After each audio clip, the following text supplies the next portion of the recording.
by the pricking of my thumbs, something witchy this way comes. Ill winds mark its fearsome flight, and autumn branches creak with fright.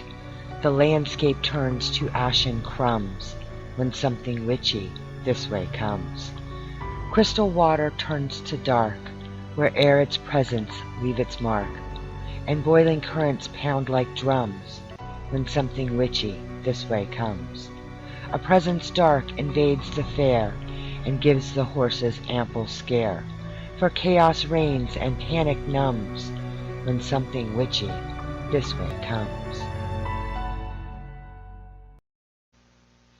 And good evening and welcome once again to Something Witchy. This is Onyx Moon, your host. And I am here once again with like my favorite recurring guest, Lady Spice. Hello. Good evening. Yes. And we're here tonight and we've got some interesting topics and stuff for you tonight. So, I think you'll be very glad that you're here listening. And if you're listening after the fact on YouTube, you're always welcome to send messages that way or message the page, and we'll get them answered whether you're listening live or once it's recorded. So either way, we're going to have fun with that. So what are we going to do tonight, Miss Lady Spice? What are we talking about? One of the things I think many seasoned practitioners run into is the newer practitioners that have gotten into this tend to have little witchlings on their hand, little gifted children that they're not quite sure how to relate to and how to deal with, or even sometimes how these little beings ever came to be like this. And I thought a lesson on bloodline and ancestral and soul line magic might be in order, because it might explain a few things to a few people. Oh, that's a cool topic. And see, y'all don't want to miss this. Now keep in mind my teachings, what I was taught from pretty much the cradle, is ancient. It's old. It predates Christianity by roughly about 5,000 to 7,000 years. Everything that was taught was an oral history. In case you're wondering, the main branch of my bloodline in magic is Celt. I was raised as a druid. But because I have mixed heritage, and many of us do, I found over the years myself, and my mom discovered this because she wasn't sure where I came by some of this magic. It just came to me naturally. I have African American heritage, so voodoo's in the mix. Hoodoo is in the mix because they are related. Yeah. They're closely related. One's a derivative of the other. I have 5 different shamanic tribal practices. One of my cousins, well, he's actually a very distant cousin, direct bloodline. He is a descendant of the Lakota, so he's a shaman. I was lucky enough to be taken on a spirit journey at 18. Wow. And introduced into some of those ways.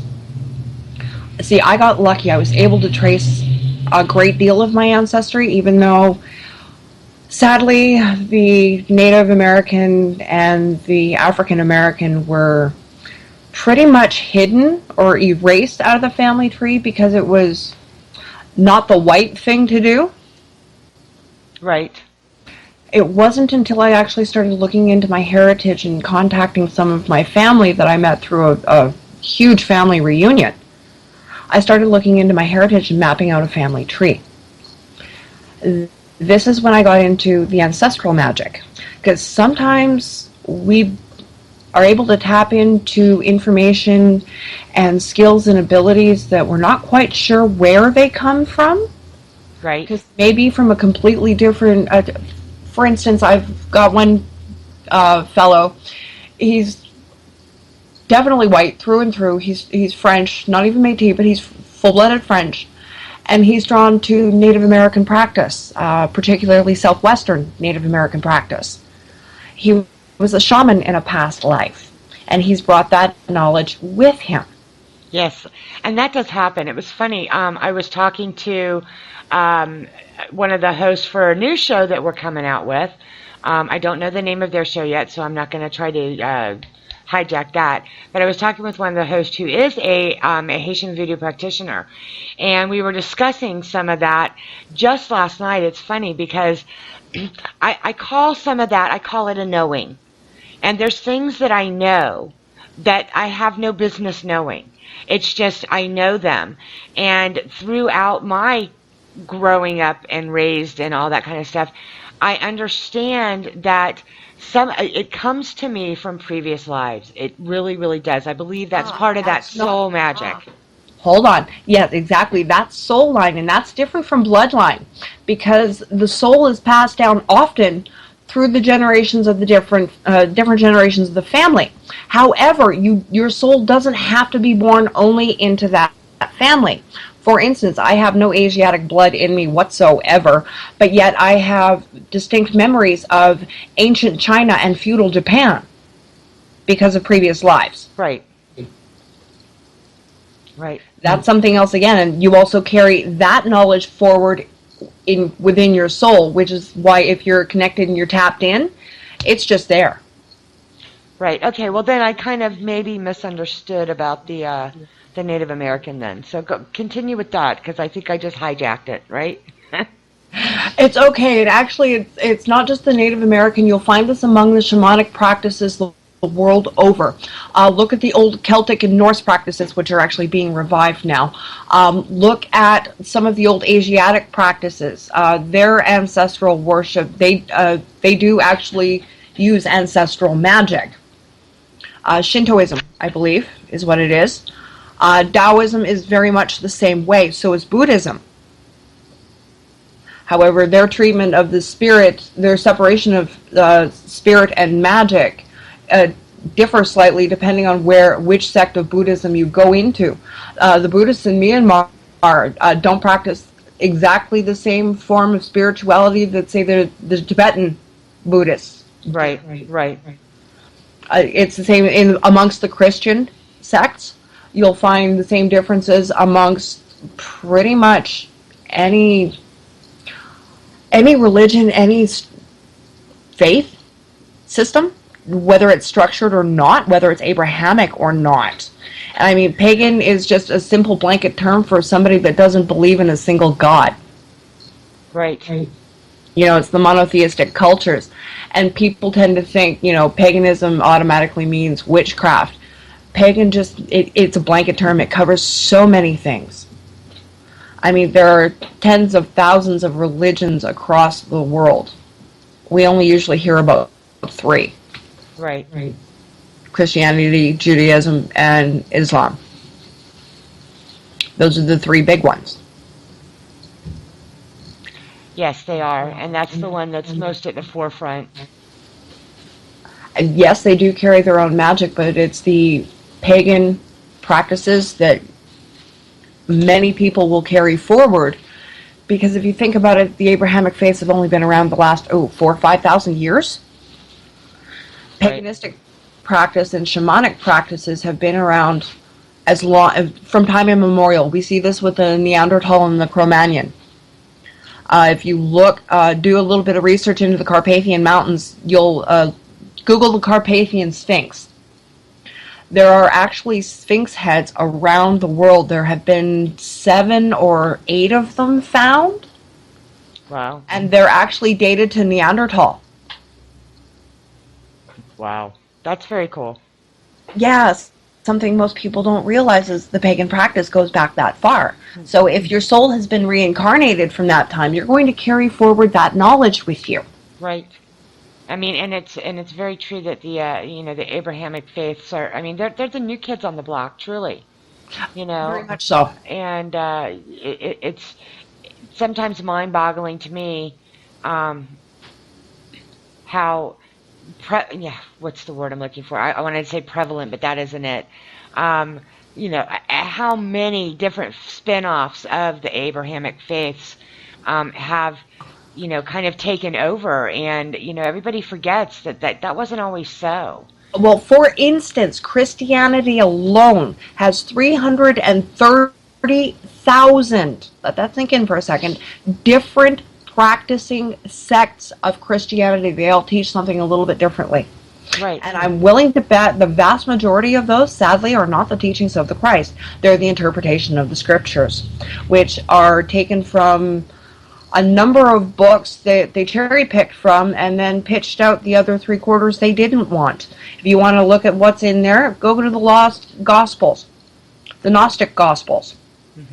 Thomas and Peter in particular. The Gospel of Mary Magdalene is another one. It's really take a good look at what people are teaching from out of this book, and you can see the corruption in the different various changes in it. And you can see this pretty much with, and sadly the only book that has not changed, except the interpretation has, is the Quran. Right. It is the only one that is still originally written in Arabic, so that there was going to be nothing ever lost in translation. And when the Prophet Muhammad set this down, that was one of the absolute cardinal rules.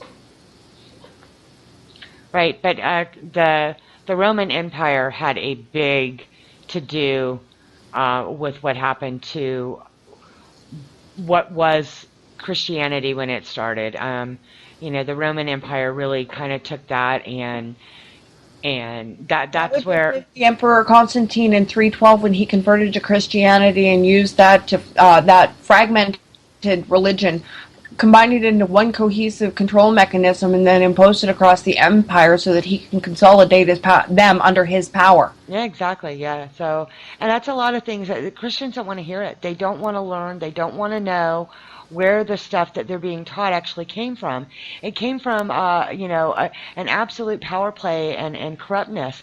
And if you want to take this a step further, I will say that the Roman Empire still exists today in much the same way, because the Pope is the Caesar. Rome itself is. I did a lesson on this. I posted it on the Crown's Cauldron page. It's called "Musings of an Eclectic Witch." Okay. Well, I haven't seen that, but the Pope is really still the Caesar, and Rome itself is still an entity unto itself.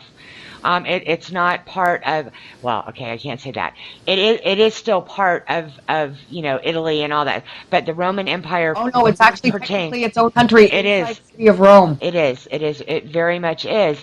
And if you want to talk about corrupt and power and money and the absolute control thing, I mean, it's still there. That part has not changed a whole lot as far as who's holding the power.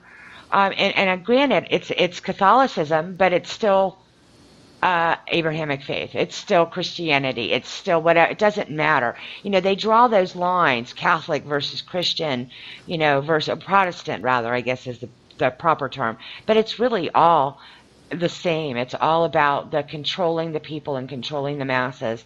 And I know we didn't start this show to get onto this. No, but this is the absolute truth. Point. And if I can interject here, sweetheart. Please. This is the sort of society that we find ourselves immersed in, and we are the result of.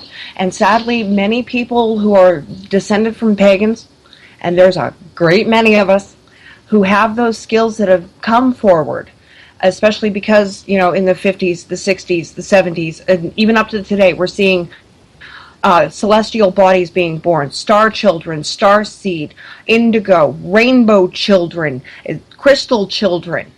These little beings are being brought back, and now we're having to raise them. Well, right. How do you relate to something that's older than time itself? These little spirit beings and when it comes to bloodline magic, the children that are born, and you don't have to use sex magic to create this happens on its own, they end up with the gifts from both the father side and the mother side in their entirety. Just like the genetics, because this all is connected. And so you have now a child with double the power if you have two very strong bloodlines and two very strong parents. Even if they're completely untrained and have repressed it for generations, like some of my family did. Mm-hmm. That's how my brother and I ended up as powerful as we did. Because it wasn't just my mom's side, it was my dad's too. And I find out now that my Dad's side of the family, way, way, way back in the old French country, were pagans themselves. I have a relative that was the local tarot reader and wise woman in the back of the forest. You know, she delivered some 500 or 600 children over her lifetime. Right. So That's very cool. yeah, this ran in the family on both sides. So this is boom how they ended up with me. Now, if some of my teachers are to be believed, they say I was a star child, and I would believe it because doing some of the research I have, I know just how difficult it was for my mom to raise me. The star children, the rainbow, and the star seed are what they call the ancients, and they end up being born miniature adults and much older than their years. You'll notice those are the kids that are usually, they don't cry too much, but they can get what they want. They're extremely telepathic. They'll usually be late developing in speech just simply because they rely on their telepathy, and people go for it because they don't think a kid can do this. Right. I mean, at the age of 3 years old, and I don't know many that do this, but I'm laying on my bed staring at my door, trying to get it to open and close without touching it, and what do you know, I actually made it move. Mm. So I started to self-teach. My mom had no idea that at 3 years old I was seeing spirits. They were coming to me. We were living right next to a graveyard. Oh, wow. Oh, yeah. So what was normal for me, I found out much later, wasn't normal for everybody. But my mom had a heck of a challenge trying to raise me because I was willful, I was stubborn, and I knew better. Because part of me did, but the rest of me hadn't matured enough along to go with it. Right. And I mean, I have a similar thing where exactly um, oh goodness, you said something and it triggered my brain, and now my brain just went. Phew. But the same thing. What was normal for me, I didn't realize was not normal for everybody else, and it did deal mostly with the spirit world from a very early age. But luckily, I was in a house that um, did not shun that. So it was normal in my house. It was normal to, so it was until I got to school and realized that not everybody had ghosts in their house, or if they did, they sure didn't talk to them and that kind of thing. But I was fortunate in the fact that my family embraced the weirdness, shall we say, because I know where it came from. But yeah, but no, it must be really rough on a mom that is completely unprepared raising a star child and that kind of thing. Yeah. Well, and I've actually, and the reason I brought this subject up with you is my mom and I have been sitting, we've had a chance to chat because I've been doing some work at her place and I'm getting her unpacked and settled in after the reno. And I asked her, because I've come across people who, ask me, how do I start teaching my young one? They're expressing an interest. How do I raise a child that's got gifts that I could only dream about? And I stopped to think, okay, wait a minute. I never actually gave birth to any of my own, so I don't know what it's like to be a mom. Right. But I had a lot of friends with children because my bloodline dies out with my brother and I was borrowing kids. That's the way I got around the biological clock. And hey, it worked. I can wire them on sugar, send them back at the end of the weekend. It's great. Yep. Oh yeah, you don't mind getting them the noisy, presents for Yule and things like that. The parents might not be happy, but the kids are. You know what? My daughter has figured that trick out though, because she ends up, when we buy the kids stuff, she ends up leaving them at our house so they can play with it when they're here. And so I have to laugh. She's kind of figured a way out around that. But okay. So your daughter. Yeah, she is. She is so my daughter, and I love her dearly. And my grandkids are just phenomenal. But we are about at our first commercial break, so let's talk about some of the ways for parents when we come back from break. Let's continue that. Whatever kind of tips and ideas you may have for helping those parents that are dealing with that, because I'm sure there's a lot of us that are dealing with that these days. So we're going to be right back after this commercial break.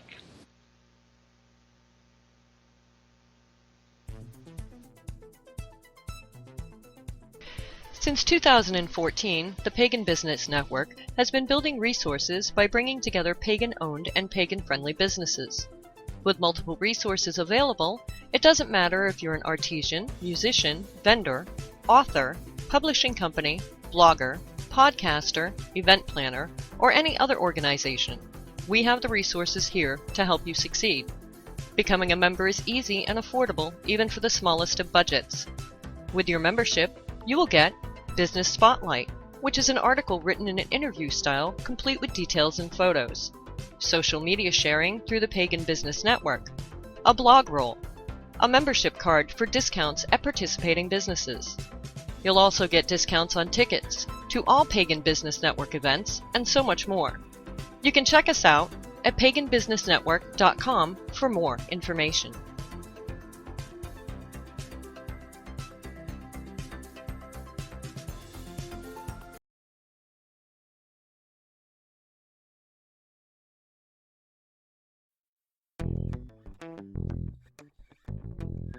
Looking for authentic pagan wares? Check out Onyx Moon Emporium.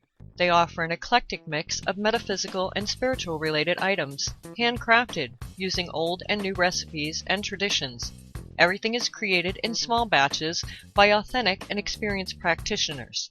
Their promise to customers is authenticity. From witchy items, conjure goods, setting of lights, a wide selection of magical and conditioning oils, to handcrafted wooden grimoires and journals. Made-to-order magical candles in all shapes, sizes, and intents. Angel kits, gris-gris, herbs, and curios, from nice to naughty and everything in between. Many items are custom-made, so they are uniquely yours. Special orders are always welcome, and if you have an idea for something that you're not finding, they are happy to work with you. Need an oil not listed? Or a spell you can't find? Looking for that hard-to-find herb or curio? They probably have it or can make it. Visit them at onyxmoonemporium.com or find them on Facebook. Onyx Moon Emporium, from angels to Zen, and everything for your magical life.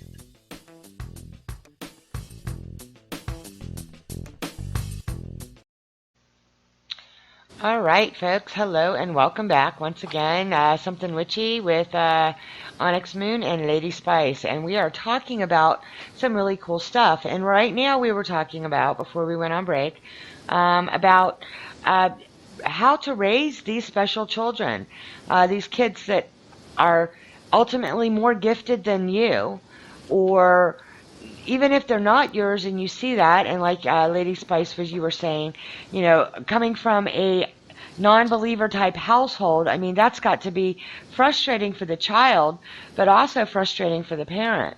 So let's talk about that a little bit and see if we can come up with some ways that, you know, we can give people some ideas. Well, a little bit of background. Just because I couldn't have kids of my own doesn't mean I didn't raise everybody else's. I was a nanny for at least part of college. I was always there for the kids of my friends and family that always had questions, or they didn't want to be at home. One little girl, she was about 4 or 5 at the time, just about school age. And you know their propensity for medicating children these days. Yes. Because she was seeing the Fae, and she was able to hear and speak with them, and not just fairies, but we're talking gnomes, elves, the Dryia even. Wow. Yeah, she had a knack for the Fae, and I mean, they would come to her like the animals come to Snow White. And the parents thought she was crazy because they couldn't see them, they couldn't hear them. They had kept taking her into counselors, psychiatrists, psychologists, the doctors. They were about ready to medicate her.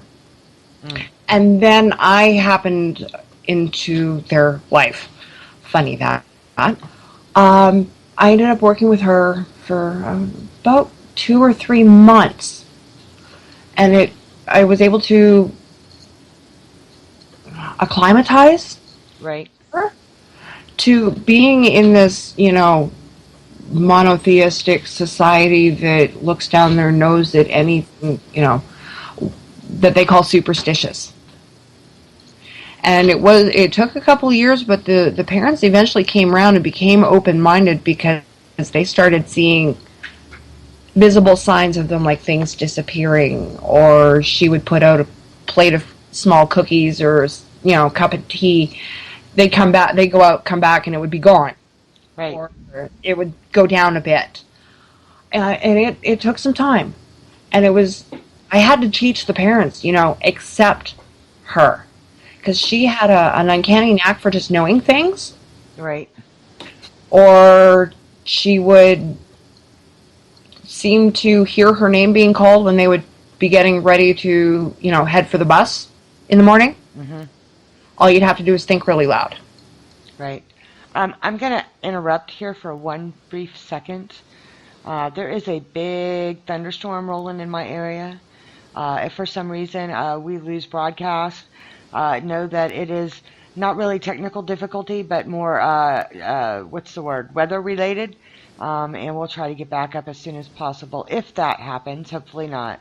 But just warning you, if you hear a bunch of crazy stuff, it's the thunder and lightning coming through. So, all right. Go ahead. I'm kind of jealous I energize from those. Oh, we need a good one around here, I tell you. Yeah, we had a good one yesterday, and this one's sounding pretty wild. They're even saying hail and all sorts of stuff. So, I kept thinking I heard cars driving by, and it's not. It's a thunderstorm. So, sorry guys. I know this is live radio. You know how that is. So, anyway, stuff happens, and you're in a prime candidate for storms. We don't get them as well as you do, sadly. Yeah. Up in the interior, I did. Got all kinds of electrical storms. Mm. But anyways, going back to raising kids that are gifted.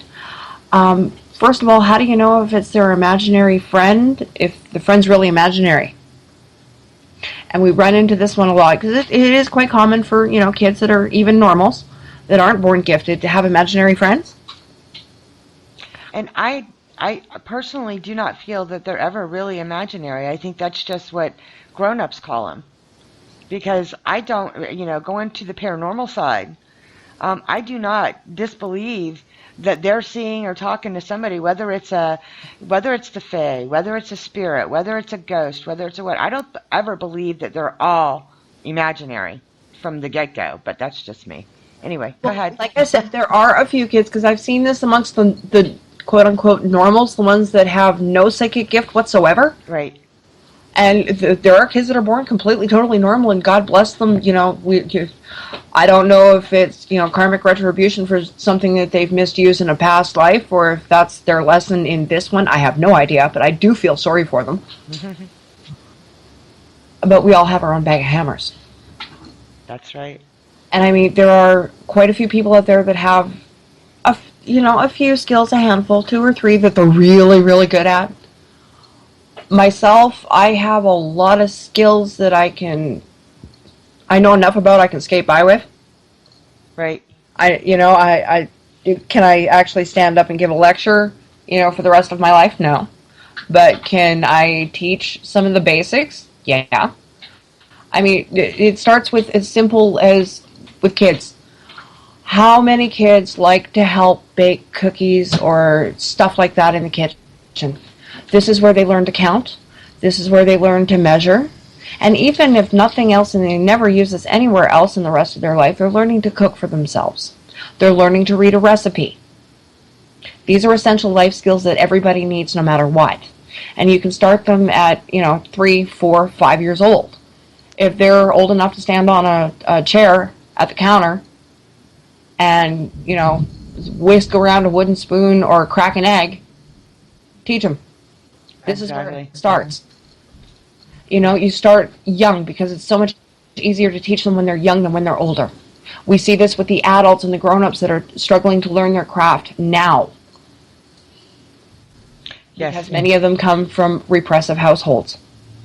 Yeah, and that is a very that's a hard thing to overcome, because when you go through, as a child being raised, and I mean I've seen this too, and I'm sure you have too from raising other kids, when you're told, repeatedly by adults that this can't be real, and you're making this up, and there's no such thing, and you can't do this, and you can't say that, you can't, it's very hard to overcome, even though, because then you begin doubting or the children begin doubting what they're getting from spirit, from universe, from whatever. They start doubting that, and they start thinking they're themselves crazy. And that's such a sad statement. And when you look back even into, recent history, the kind of things that they used to put you in, like the mental hospitals for, The asylums, the yeah. asylums, I mean, oh my goodness gracious me. And there's I mean, it's funny as heck to me now, but you read that there's that meme on Facebook that says, and it's not really a meme, it's just a thing they've turned into a meme, about, reasons women were put into asylums. Yep. Women and children, for different things. And, that's pretty recent, folks. And those are, really good examples of how when you stifle what you're thinking, or you have to stifle it for your own protection. I mean, it does. I mean, you could actually feel yourself like you think you're crazy, or you can make your kids crazy, or you've seen people make kids crazy. And like you said, medication. Everybody wants to medicate. It's frustrating as heck. Well, you got to remember this is the result of it's on average roughly about 100 successive generations of this being compounded. Right. So and with the larger awakening that started with the age of Aquarius, and this started in the 60s, folks, Yep. and back before I was born, believe it or not, they started, the indigos, the crystal children started to come back. They weren't making enough of an impact. That's when you started to see the star and starseed and rainbow, more recently, the rainbow children being brought back. It's said, and as all the research that I've managed to do on them tells me that these children are being brought back to try and save what's left of this planet. Right. This is why you're starting to see the Gen Y movement, the Gen We movement. And these are underground youth movements that, unless you've got your finger on that pulse and you've got your face in those particular apps, you're not going to know about. And we're starting to see an awakening across the younger population, which is why we're starting to see the unrest and the lashing back that we have, such as we did with the Arab Spring from 2011 forward. We're seeing a lot of lashing back at the establishment because so much has been repressed. And Right. most people don't realize what's been repressed is their psychic energy, so they're lashing back with whatever they have at their disposal. Right. So this is what we're trying to shape with the young witchlings coming up. Teach them with love. Teach them to love. Because that's what's going to save this. Yeah, and there are and like you said, there's so much, and I've said this, I know we've talked about it in other shows, there's so much of awakenings coming on. They're happening now. And it's not always, it's not just the small children. It's people, 20s, 30 somethings, 40 somethings are finally to a point in their path, in their journey, that they're starting to awaken and they're starting to question. Because it's like all of a sudden, with this energy that the little ones, I got to make it understandable. With the energy that these little ones are generating, these smaller ones that are coming through, these crystal children, these indigos, these rainbows, whatever, with the energies that they are starting to raise, that is raising the vibration around them as well. So other people that have maybe been suppressed or have been suppressing, whether consciously or unconsciously, being around those people with that vibration being raised is starting to open them up to questioning and looking and searching. So we're getting a lot of different people. And when you say fledgling witch, I know you don't mean just the small ones. There's 30-somethings, 40-somethings that are still fledgling witches, because they are just now starting to go, what have I been in this bottle my whole life? Why didn't I see this before? And they're actually starting to, come back to their roots. truly, I don't want to say, oh, they're coming to paganism because blah blah. It's not so much that. It's they're starting to feel what's, like you said, their bloodlines, their soul lines, and it's starting to come back to them. Exactly, and you hit the nail on the head. They're coming back to their roots. Look, go into anybody's family tree. Yeah, you're going to see things you probably weren't expecting. There was a clip online some time back that it was genetic testing for ancestry. And in a group of, I think it was like 50 people, they actually found some cousins. Wow. There was one fella, he swore up and down he was 100% Brit. You know, he hated the Germans, blah, blah, blah. Turns out he was 95% Brit, 5% German. There was one fellow that swore up and down, you know, he'd never go to the Middle East. He couldn't stand blah, blah. Right. They had these people, they had their prejudices surface, and then they got hit with their ancestry 2 weeks later after all the testing was done. And it was amazing where their journey, their soul and life, their ancestral journey took them. So they've probably had at least one lifetime in all of these different areas. Oh, absolutely. And many of these were pre-Abrahamic. Which, you know, religion or some sort of faith or some sort of belief in a higher power did not originate with Christianity, and that's what I think people don't get, that just because the Bible talks about the Garden of Eden and Adam is, so maybe that particular deity, that's what he did. But you know, even when you look at the Bible, the book of Genesis that they want you to believe was written by, you know, God and handed to man, even though we all know that's a bunch of horse hockey. Hoo-ha. Yeah, hoo-ha. You know, the Cain and Abel, they go, or King killed Abel, okay, whatever. So, but they have to go out and find wives, right? So where do they go? All these other lands with people already there. I mean, that's got to, just, even in the Bible itself, it's so contradictory that you've got to just understand from the beginning that there were already different people, faiths, whatever, that already had. The Bible is just the result of the combination of about 300 or so plus authors over about 300 years. Exactly. And then they pick and chose from a couple of different religions because the original Christ was Jewish. They were a cult within the Jewish faith that was an offshoot. So, I mean, really, it's just a cult of a cult. Right. Really. But I'm saying even the books that they chose to leave in, something as basic as Genesis is supposed to be. It's supposed to be the creation story and the first man and it's not, because it clearly says there's too many holes. There's too many holes, and you know, Adam's first wife, and you know, I mean, there just so many holes, and it just cracks me up that and it often comes down to which interpretation of the Bible you're reading at the time, because there's over 100,000 of those individual interpretations. Yes.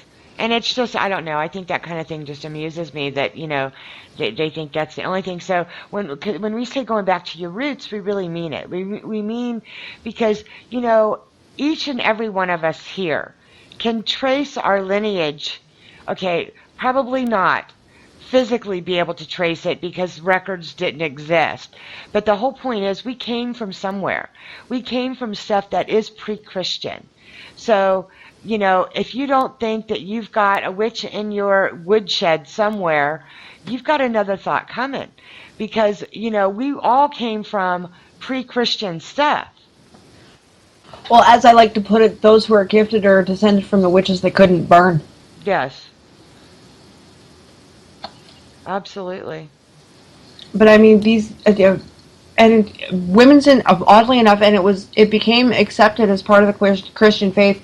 Woman's intuition, widely accepted. Right. Same gut intuition that the little voice in the back of your head: do this, don't do this. You know, go there, don't do that. Guys call it their gut instinct. Right. It's still the same thing. It is. It's that little... Where do you think the psychic knowing comes from? I mean, Yes. it's the same source energy. Chusik Gag, Yewa, Jehovah, whatever you want to call it, whatever you want to label it as, it's still the original source energy. However, that being said, every deity that has ever had a belief structure under it exists because that belief creates it. Absolutely. That's something we don't talk about either. Talking about thought form. Exactly. It sure does. Okay. We are at our second commercial break. I know, I've got to keep doing these. So we will come back on that note in just a minute, folks.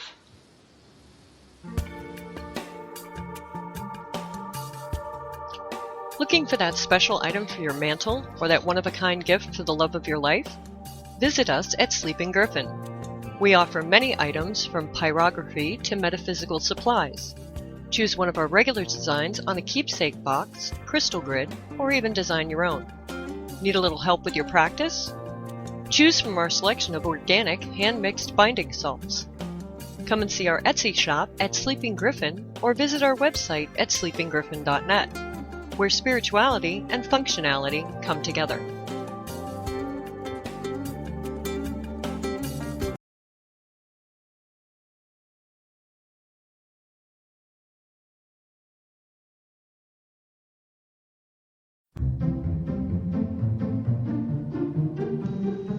Is your ritual cloak ready for the rad bend? Are your guest towels sad and worn? Is your tote bag begging to retire? Then you need Twitch's Stitches. Twitch's Stitches is a custom embroidery shop with a pagan flair. From the classics and everyday designs to ornate ritual style, fantasy, furries, mythical, and so much more. They do t-shirts, ritual capes and cloaks, sweats, towels, blankets, hoodies, totes, and more. You name it, Twitch's Stitches can embroider it. And they love custom orders, so if you don't find what you're looking for, they're only a phone call or a message away. So if you want quality items lovingly crafted and embroidered, you have to check them out on Facebook. And that's www.facebook.com/Twitch's Stitches. That's TWITCHES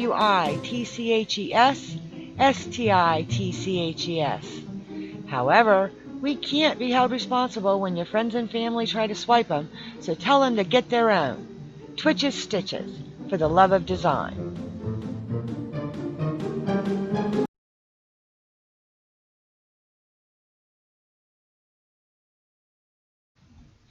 Hello and welcome back to Something Witchy with Onyx Moon and my guest, Lady Spice. And we were talking about the fact that any deity that has been conceived of and gained followers of any sort, it becomes a reality. And like you were saying, that it goes back to one of the shows that we did a while back when we were talking about thought forms. And that is very much a way that deities become real, because we think them into existence by worshiping them or making offerings, because I mean, it's a thought form, it's a form of magic, and it becomes real. And basically, you know, that's what generates spell work and spelling and all that kind of stuff. So that was a very good point. And with the soul and ancestral magic being born with these children, when the soul is reborn, they also carry the patronage from the deities of previous lives. So often they'll see, like myself, for instance, I had crow and raven around a lot. And I do mean a lot. Turns out they are the creatures of the Morrigan. I've had a number of patrons and patron deities that I've carried that connection forward with me. The Baron, right, is another. You're familiar with my relationship with him. Mm-hmm. There are a vast majority, and my mother was not expecting any of this, but because she taught me some very basic fundamentals, one, always do your research. Always do your research. Find at least 3 sources to start with, and find 2 that agree or are similar, because that's probably going to be the more correct of the bunch. And if you can't find to the degree, go find 5 more. Right. Always do the research. Always do the research. And people don't do that now. They take a source and they run with it. I mean, it's like, taking the version of the Bible and running with it. You have to do the research, and like our shows are always, we touch on topics. We don't always dig super deep into them because that's not what we're doing. We're trying to, make you think. We're trying to give you something that you want to go learn and look it up and do the research. And, like I was talking about in break, there's a lot of this stuff, the knowing and the understanding and trying to figure out where it's coming from. Dig deep. Dig deep into yourself because the answers are there. Now, Lady Spice, you said, well, some people are not equipped. No, they're not. Not if they don't start. Start by learning how to meditate. Start by learning how to reach in and contact your guides. Start with learning how to introspect, like, see what comes to you. What is your knowings? We all have them, whether we recognize them or not. I don't want to say that it's like deja vu, although that plays into some of this. But there's things that, if you think back, something has come up for you that there was no possible way for you to know that information. Nobody in your family has talked about it within your recollection. There's just some things that instinctively, and you've got to ask yourself, well, where does this come from? It comes from past lives, soul magic, right? Ancestral magic, like you said, deities come with you, the patronage from previous existence. I believe that so wholeheartedly. That all rolls into it, but it also depends on the individual practitioner themselves. So you have to be able to believe in yourself, because as soon as you start to doubt that knowing, you're wrong. Exactly. You start to shut it off. And we'll find this with kids, especially the little gifted ones that are growing up with the repressive or normal household, where those gifts aren't accepted. And we'll see the kids start to turn them off. Or if the gifts are so strong that they become very scared. Like I had developed an attachment about 4 or 5 years old. By the age of 4, I had a demonic attachment. And I turned off, part of my mind turned off my ability to actually see these things. So I don't physically see them anymore, or very rarely, but I can sense them. I know what they look like. I can describe them simply because I know. But I have to be able to trust that intuition. Right. And if you don't trust it, it's automatically going to be wrong, because it's like tuning in a radio station. Mm-hmm. You want to try and ditch that fine static instead of going a little too far.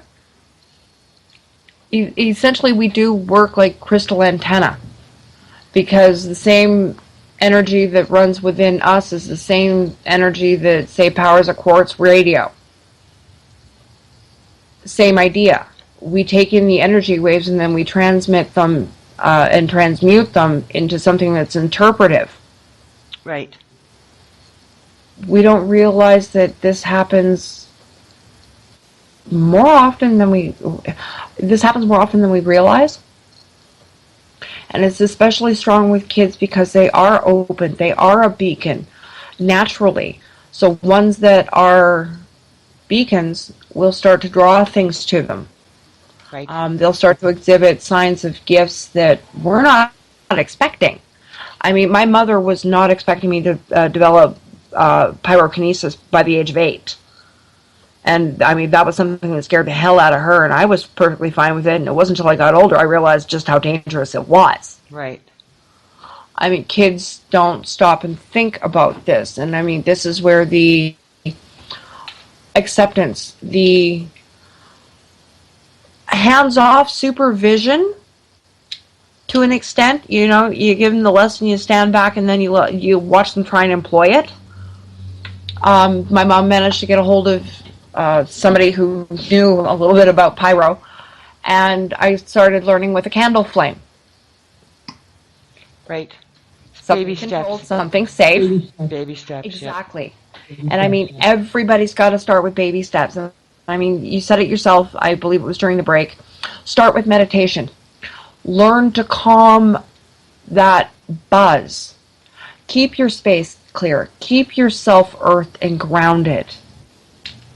Those are going to go a long way. If you're looking to open your third eye, there are quite a number of ways to do it. Go look online. I can probably think of a half a dozen sites right off the top of my head that I'm not going to list here. Go do the research. You want these skills, you're going to need these skills, especially if you have gifted little ones, because you're going to have to be 5 steps ahead. Because they're brilliant. They're incredibly intelligent.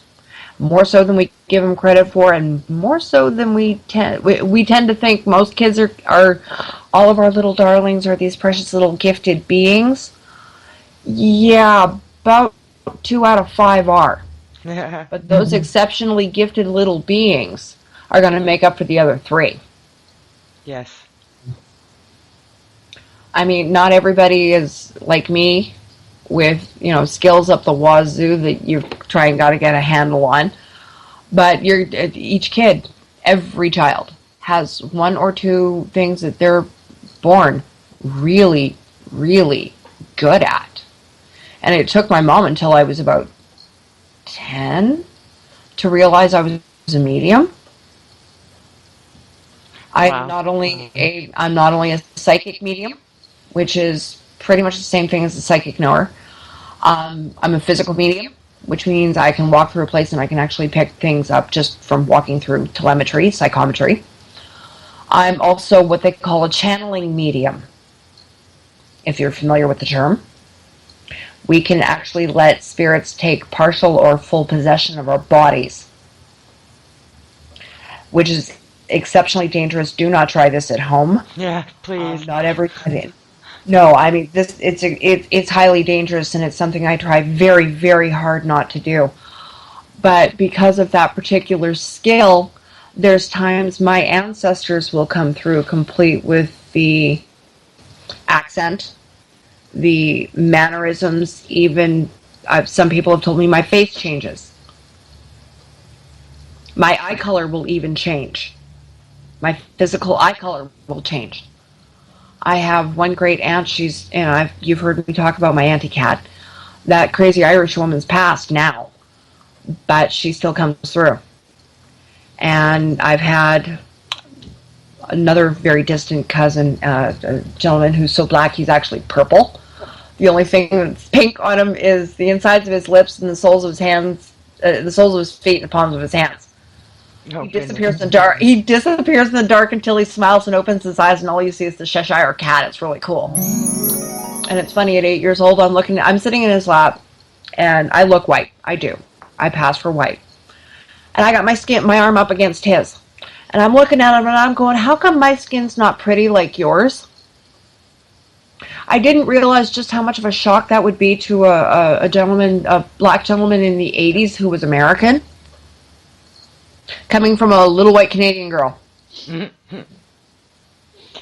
I didn't go into just how off the wall that was until I was in my 30s. Wow. Because I never looked at skin color. We all bleed the same. Yeah. We're all related somehow. Yes, we are. Yes, we are.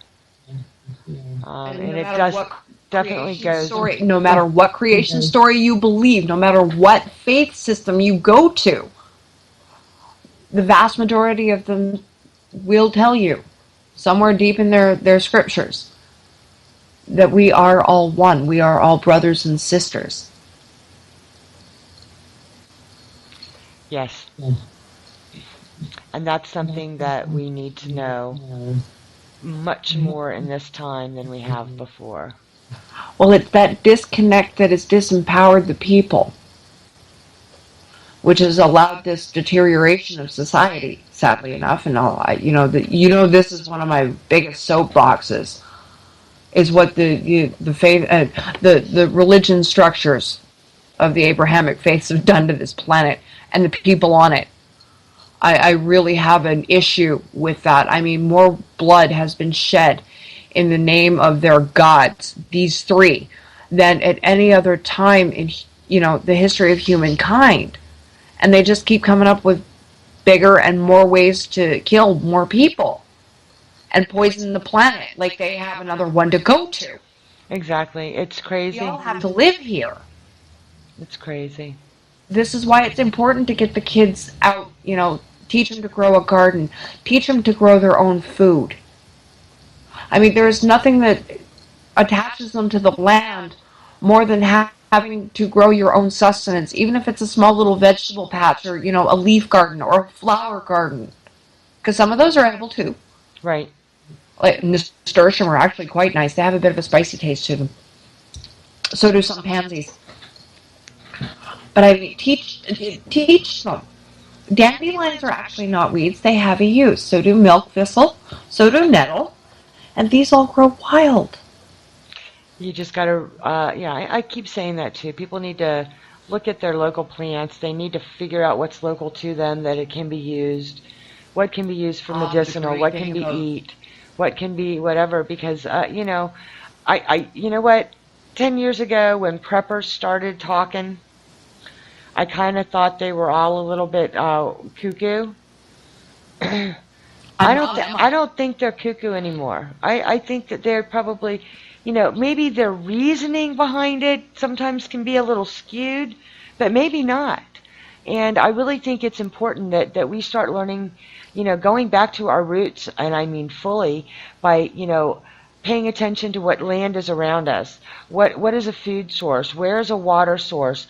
What plants are medicinal? What plants are edible? What plants are poisonous? Wherever you're from, there's got to be a local flora and fauna information stuff. Go to the library. Don't rely just online, because I tell you what, if stuff hits the fan, you're not going to have that computer. You're going to need some paper research. So take it from the library, copy it, write it down, whatever you got to do. Go ahead. The great thing about learning this way, and especially for the fledgling witches, the ones that are newly awakened, especially with the little ones that are wanting to learn, you can learn and grow together. This also provides the familial bond, which strengthens the magic. It also strengthens the protection for the child because of the love of the parent. Because you actually have to love your kid in order to teach them this stuff. Right. All right. Well, okay, so this was our... Not only you're not teaching yourself, you're teaching your child. Okay. We are, out of time, so... yeah. This hour just flies by when you're on here, when we're talking stuff. So we've given you a little primer. Like I said, it was kind of like a small lesson. Again, it's a small lesson saying that you need to do some of your own research. We feed you information, we feed you tidbits to find something that may tweak your interest, and then we expect you to go out and actually do the research and find out for yourself. That being said, we would love to hear from you. You can hit me up on the Something Witchy page on Facebook. You can hit us up. You can ask questions on the comments thread on the YouTube channel. Whatever. I mean, if you have questions and stuff, we're happy to help you. We're just not going to spoon feed you, because part of the reason that you can learn it is when you do it yourself, and it makes it more important to you than somebody giving you lectures and notes and all that kind of thing. So do yourselves a favor. If any of this was of interest to you, if any of this made you go, that's what you need to start researching and looking it up, because that's what our job is. Our job is to tweak your interest and give you enough information to determine whether it's something that you want to pursue or not. It's not to spoon feed it to you. So once again, Lady Spice, we are almost done. So if you want to say good night, everybody. Good night. And I'm sure we'll have you back again. And in the meantime, this has been Onyx Moon and Lady Spice with Something Witchy. Have a great night, folks.